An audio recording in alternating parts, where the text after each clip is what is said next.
This movie is presented by System Verilog Academy, and please do subscribe our channel for more System Verilog design verification and UEM videos. Also visit our website at systemverilogacademy.com to find more System Verilog courses and training programs. In this session, you will be introduced to simulation regions. So here is a diagram showing System Verilog simulation regions, a high-level classification. The space between these two dotted lines shows the current time slot, and note that it is coming from a previous time slot and it is going to the next time slot. And every time slot, these regions will be present in System Verilog simulator, which are preponed region, active region, observed region, reactive region, and postponed region. Before going into details of this region, let's just understand what is really a time slot means. You can assume that this is a time unit. So if your simulation time unit is specified as 1 nanosecond, in every 1 nanosecond, conceptually in every 1 nanoseconds, these set of regions will be present in the simulation, and simulator will be going through each of these regions for every time slot for every 1 nanosecond in the simulation for every set of events that is scheduled to execute in this region. So just to make that concept clear, I am just taking a simple example here. So here I have specified the time unit as 1 nanosecond. In the timescale macro, the first specification is about time unit, and the second macro is the time precision. So time precision doesn't really matter in this case. So we are talking about time units, which is the first argument. And you can see that it's a very simple module. In an initial begin, I've written some small delays, and finally I'm calling $finish. Before going to the next delay, just to show something in the waveforms, a variable is assigned with some values like 22, hexadecimal, 33, and so on. So if you look at these waveforms of this simulation, you can see that the simulation is happening from 0 nanosecond to 8 nanosecond. And this is what is called a time unit or time slot. In simulation, for the simulator need to execute a set of events in every time region that you have previously seen for the 0th nanosecond, and again for the first time unit 1 nanosecond it need to execute, again for time unit 2 nanosecond it need to execute, and so on.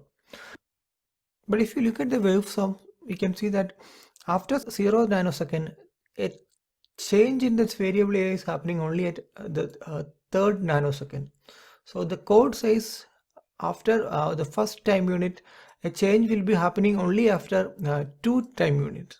So in this case, simulator will not execute anything for the second time unit because there is nothing in the second time unit. So simulator will be scheduling an event to the 3rd time unit, and after executing a statement in the 3rd time unit, simulator will be scheduling an event to 8th time unit because next delay is 5. And again at that point, simulator will be scheduling an event to 8 plus 5 is equal to 15th time unit. So you can see that an update to something in this code is happening only at a certain set of time units. Even though the code is running for say 20 nanosecond, only at first time unit, 3rd time unit, 7th unit, and 15th unit is happening some updation events, and that is how the simulator will execute. Or in other words, the simulator will be executing time units in which some updation is happening in the code. So simulator need not go through each and every time unit. So if the simulation is running for some say 0 to 20 nanosecond, the simulator need not go through that System Verilog time regions in every time units, but it will be executed only in the time units where there is an update to any variable in this code is happening.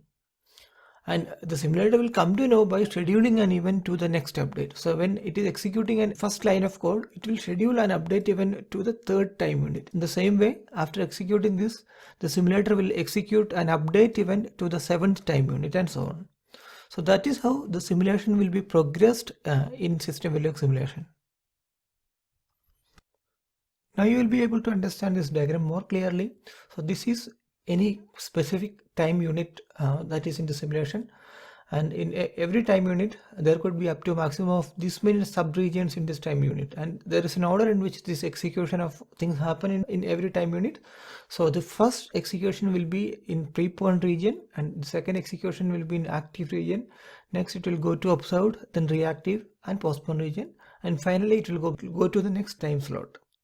So in our previous example, initially there will be some updates event at 0th time unit. Then again, this set of events will happen at time unit 1.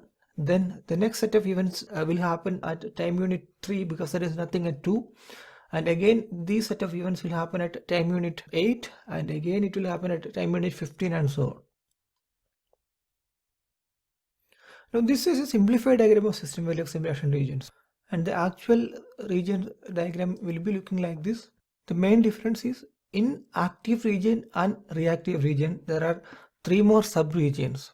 So this was a previous diagram. You can see that these big regions which are shown in blue and green, there are 3 more sub-regions in this. And these set of regions are called the active set region, and these are called the reactive set region.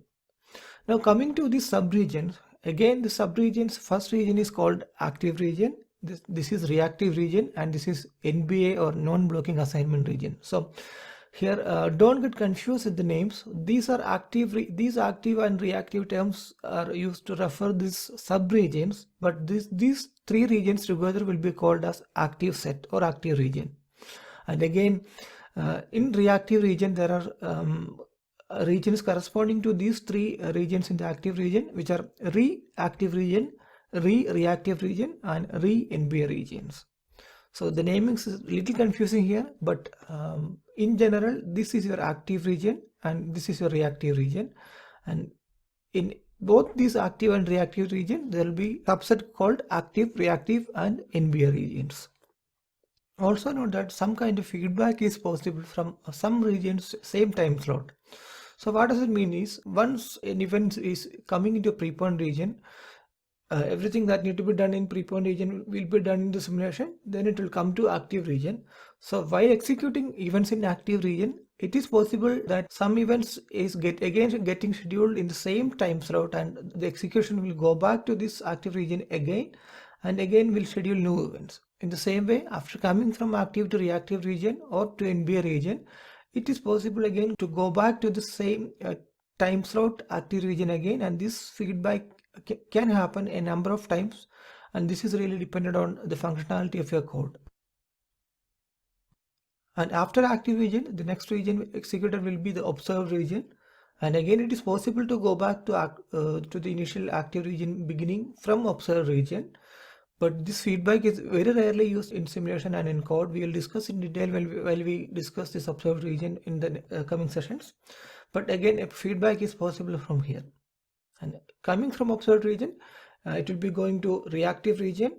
And again in reactive region, there are 3 sub-regions in that: reactive, reactive, and re-NBA regions. And in the same case as of active regions, feedback will be possible from every region back to this initial point of this reactive region. And after completing reactive region, again it is possible to go back to the same time slot active region. Events can be scheduled here, so this feedback is possible, and this could happen quite commonly in simulation as well. But once it has gone to the postponed region, there won't be any feedback. So at this point, all the variables, the values of all the variables of this current time slot is fixed, and it is not going to change from this region onwards. After evaluating or executing events in the postponed region, it will go to the next time slot or time unit, and the same set of events will be repeated. That's the end of this video, and if you like the video, please do subscribe our channel, and also visit our website at systemvalue-academy.com to find more system value courses and training programs. Thank you for watching.